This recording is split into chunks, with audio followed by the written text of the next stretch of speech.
देवी और सज्जनों, किसी भी देवता को आप अपना इष्ट बना के चलिए, अपने मन को इधर उधर मत करो। कभी आप हनुमान जी की पूजन करते हैं, थोड़ी देर में शिव जी का मन आ जाता है, फिर कभी राम जी के दरबार में जाते हो, कभी कृष्ण के दरबार में जाते हो, कभी देवी दरबार में जाते हो, कभी बगलामुखी जी माता के यहाँ जाते हो। तो ये जब तक आपका मन स्थिर नहीं होगा, जब तक आपका भाव किसी देवता के प्रति नहीं बनेगा, तब तक फल नहीं मिलने वाला। आप कितने ही नारियल फोड़ लो, कितनी अगरबत्ती जला लो, कितना ही उल्टे पुल्टे हो जाओ, कितने ही व्रत उपवास कर लो, कुछ भी नहीं मिलेगा। गीता क्या कहती है? यत्र योगेश्वरो कृष्णो यत्र पार्थो धनुर्धरा तत्र श्री विजयो भूति ध्रुवा नीति मृतिरमम। अर्थात जहां पर कृष्ण है और जहां पर धनुर्धारी अर्जुन है, विजय की श्री वहां मिलती है, विजय का वर्ण वहां होता है। हाँ, तो हम ये नहीं कहते कि आप किसी देवी देवता का पूजन मत करो, खूब करो, जी भर के करो, लेकिन इष्ट बना लो, एक इष्ट बनाओ तो फल मिलेगा। भगवान कृष्ण कहते हैं अर्जुन से कि हे अर्जुन, कलयुग के जितने भी प्राणी हैं, वो जिस देवता का भी पूजन करते हैं, वो पूजन मेरे पास आ जाता है, क्योंकि ब्रह्मांड के नायक कौन है? कृष्ण है ना। तो जब सारा पूजन वहीं पहुंच रहा है, आप कहीं से भी करो वहां पहुंचेगा। जैसे कोई भी नदियां हैं, कहीं से भी उनका उद्गम हो, किसी प्रदेश से प्रवाहित हो रही हों, लेकिन संगम में, सागर में पहुंचती है। समझ गए ना? तो आप किसी भी देवी देवता का पूजन करो, पहुंचेंगे तो वहीं, क्योंकि नायक तो वही है, ब्रह्मांड का योगेश्वर कृष्ण है। तो हम क्यों ना सीधे सैटेलाइट पर सीधी उनसे ही बात हो जाए। हाँ, तो जो लोग अन्य देवी देवताओं का पूजन कर रहे हैं, मैं उनको नहीं रोकूंगा, आप करिए, अच्छी बात है। और सभी देवता फल देते हैं, देर सबेर आपको फल जरूर मिलेगा। मैं ये भी नहीं कहता कि नहीं मिलेगा, मिलेगा, क्यों नहीं मिलेगा। हम जिसकी आराधना, पूजन, व्रत उपवास करेंगे, क्यों नहीं मिलेगा। लेकिन धैर्य धारण करिए, अपनी आस्था मत बदलो, कभी इधर कभी उधर, ये डिसबैलेंस मत हो। घंटे, 2 घंटे, आधा घंटे, जितना भी ध्यान करना है, जिस देवता को आप ज्यादा मानते हैं, बस उन्हीं का करो, सफलता जरूर मिलेगी। और मैं आपको एक संदेश जरूर देना चाहता हूं इस वीडियो के माध्यम से, कि जब सर्वोच्च कृष्ण हैं, तो आप ओम नमो भगवते वासुदेवाय, ओम नमो भगवते वासुदेवाय, 12 अक्षर मंत्र है। और इस मंत्र का अगर आप एक माला भी तुलसी की प्रतिदिन करते हैं, एक माला की बात कर रहा हूं, बाकी आपको जितनी ज़्यादा करोगे उतने जल्दी फल मिलेगा। 1, 5, 11, 21, 51, 101, जितनी करना, ज़्यादा से ज़्यादा करो, लेकिन कम से कम एक माला तुलसी की लेकर के, और भगवान कृष्ण का ये मंत्र है, ओम नमो भगवते वासुदेवाय। मन में हो, मुख में हो, नेत्रों में हो, मस्तिष्क के पटल पर हो, वाणी में हो, विचारों में हो, एक ही मंत्र हो, ओम नमो भगवते वासुदेवाय। मैं गारंटी के साथ कह सकता हूं, लिख के दे दूं आपको, अगर 1 वर्ष भी आपने लगातार इस मंत्र का जाप कर लिया, तो कोई दुनिया की ताकत नहीं है जो आपकी मनोकामना पूरी होने से रोक दे, व्यवधान बन जाए। ऐसा कोई दुनिया का सुख नहीं है जो आपको ना मिल सके, लेकिन उसमें विश्वास करना होगा। जो लोग लड्डू गोपाल का पूजन करते हैं, मैं उनको प्रणाम, जो राम जी का पूजन कर रहे हैं उनको प्रणाम, शालिग्राम शिला का पूजन कर रहे हैं, प्रणाम करता हूँ ऐसे लोगों को। भोले बाबा की पूजन कर रहे हैं, उनको भी प्रणाम।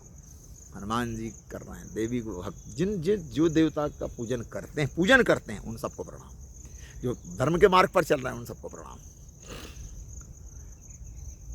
लेकिन कृष्ण का पूजन करने से जल्दी फल की प्राप्ति होती है, भोले बाबा को भी पूजन करने से जल्दी फल की प्राप्ति होती है, लेकिन कृष्ण आपके संसार के समस्त सुख देने में सक्षम है और वो नारायण हैं, इस जगत के जगदीश्वर हैं। और सारे देवी देवताओं का पूजन जब वहाँ पहुँचता है तो हम सीधे क्यों ना उनसे कनेक्ट हो जाएं, सीधे क्यों ना जुड़ जाएं उनसे, है ना। जो लोग गोवर्धन की परिक्रमा करने जाते हैं, हा, मैं अभी तक 3-4 बार करीब परिक्रमा कर चुका हूँ। अभी 4 साल से नहीं जा पा रहा हूँ व्यस्तता के कारण, लेकिन जल्दी माँ के बिहारी मुझे बुलाएंगे और फिर हम जल्दी जाएंगे, ऐसा मन में हमारे संकल्प है और हम फिर जाएंगे। तो गोवर्धन की परिक्रमा आप लोग करने जाते हो ना, तो माला हाथ में ले लो, गौमुखी अंदर माला कर लो, या नहीं है तो ऐसे कपड़े में कर लो। और कोई आपस में वार्तालाप करते हुए मत जाओ, किसी की निंदा किसी की बुराई नहीं। गोवर्धन परिक्रमा करने जा रहा हूँ, नंगे पैर करना, चप्पल पहन के नहीं करना, इस बात का ध्यान रखिएगा। स्नान ध्यान करके करना, बगैर स्नान ध्यान करे नहीं करना, जो समय हो आपका। और खाते पीते नहीं, झूठा मुंह करते नहीं। जगह जगह कुछ भंडारे चलते रहते हैं, बीच बीच में राजस्थान के लोग लगा के रखे, कुछ भी नहीं खाना आपको।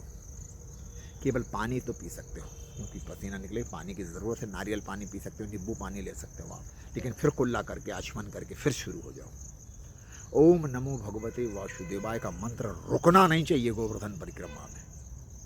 एक ही परिक्रमा में फल मिल जाएगा, 10 करने की आवश्यकता नहीं पड़ता। करके देखो, मगर विश्वास के साथ, आस्था के साथ भगवान का पूजन करो। ईश्वर इतना देगा कि आपकी झोली छोटी पड़ जाएगी, इतना देगा। कौन है वो आखिर, हैं? कौन है? मालिक है ना संसार के, परमात्मा है ना, हम सबके पिता है ना। हाँ, तो हम उनका ही ध्यान करें और इधर उधर आप अपनी आस्था और अपने विश्वास को इधर उधर मत करो। जैसे कुछ लोग साईं बाबा को मनाने जाते हैं, कुछ लोग कहीं और जाते हैं, किसी दरबार में जाते हैं, किसी बाबाओं के यहाँ जा रहे हैं। ये सब चक्कर बंद कर दो, मान जाओ मेरी बात।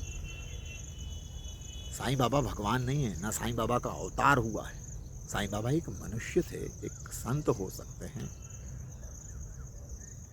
लेकिन भगवान है नहीं हो सकता। भगवान की शरण ही नहीं। मंदिरों में साईं बाबा की मूर्ति को जिन लोगों ने स्थापित किया है, मैं नहीं समझता हूँ कि वो भगवान स्वरूप हो सकते हैं। साईं नाथ या साईं राम लगाना बिल्कुल अनुचित है। हमारे शंकराचार्य जी ने बहुत विरोध किया है। और जो भगवान के अवतार हैं, उनमें कोई एक अवतार में साईं बाबा का अवतार हो तो मुझे बता दो, मैं भी मानने लगूंगा। लेकिन इधर उधर आस्था को मत डुलाओ, मान जाओ मेरी बात। बाबा विश्वनाथ हैं, भोलेनाथ हैं, ये कम पढ़ रहे हैं आपके देवी देवता जो आप इधर उधर भाग रहे हो। राम जी कम पढ़ रहे हैं, हनुमान जी कम पढ़ रहे हैं, दुर्गा जी कम पढ़ रही हैं, कृष्ण कम पढ़ रहे हैं, लड्डू गोपाल कम पढ़ रहे हैं। बोलो, फिर आप इधर उधर दूसरे धर्मों में जा करके और माथा टेक रहे हैं, नाक रगड़ रहे हैं और वहाँ से कुछ आशा कर रहे हैं, गंडा तावीज पहन करके कुछ मांग रहे हैं। ये आपकी मानसिक विकृति है, ये आपका पागलपन है। लौट के आ जाओ। सुबह का भूला शाम को लौट आता है, तो उसको भूला नहीं कहते। अपने आराध्य, अपने देवी देवताओं का पूजन, अपने इष्ट देवी, अपनी कुल देवी का पूजन करो, और सबसे बड़ा पूजन अपने माता पिता का पूजन करो। मेरे भाइयों, हर घर में सुख होगा, हर घर में शांति होगी, हर घर में धन होगा, भूमि भवन वाहन के सुख होंगे, बच्चों की किलकारियाँ आंगन में गूंजेंगी। अच्छे कर्म करो, आस्था और विश्वास से पूजन करो। सूर्योदय के पहले उठो, घर के सब लोग उठ जाएं और सूर्य भगवान को अर्घ्य देकर स्नान ध्यान करिए, अर्घ्य दें ईश्वर भगवान को, और फिर पूजन पाठ करें। कैसे फल नहीं मिलता आपको? कोई ग्रह पीड़ा आपको परेशान नहीं कर सकती अगर आप नियम से प्रतिदिन आप सनातन धर्म का पालन करते हुए आगे बढ़ते हैं। किसी एक देवता में आस्था व्यक्त करके देखो, सब संकट, सब दुख दूर हो जाएंगे, सब कर्जा मिट जाएगा, कोई मानसिक परेशानी नहीं आएगी, कोई आर्थिक परेशानी नहीं आएगी, है ना। तो आज के लिए इतना, वीडियो बहुत लंबा हो चुका है। फिर कल मिलेंगे, सुबह सुबह मॉर्निंग वॉक में आऊँगा फिर कोई अच्छा विषय लेके। और जिस विषय पे आप चाहते हैं कि इस विषय पर वीडियो बनाओ, तो वो मुझे कमेंट बॉक्स में लिख के भेज दिया करो। मैं उस विषय पे अगले दिन ज़रूर वीडियो बना करके आपको प्रस्तुत करूँगा। जिस पे भी, ज्योतिष पर, वास्तु पर, वेदों पर, पुराणों पर, गीता पर, रामायण पर, है ना। अभी अब श्रावण का महीना शुरू होगा ना, तो प्रतिदिन एक प्रसंग रामायण का लूँगा।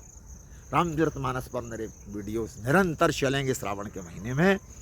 और भोले बाबा पर भी मेरे वीडियो बहुत जल्दी आने वाले हैं कि रुद्राभिषेक से हमें क्या फल मिलता है और कौन सी वस्तु से हम अभिषेक करने से क्या फल मिलता है, ये वीडियो कल बताने जा रहा हूँ। आज के लिए इतना ही, आज्ञा दीजिए। जय श्री कृष्ण, राधे राधे।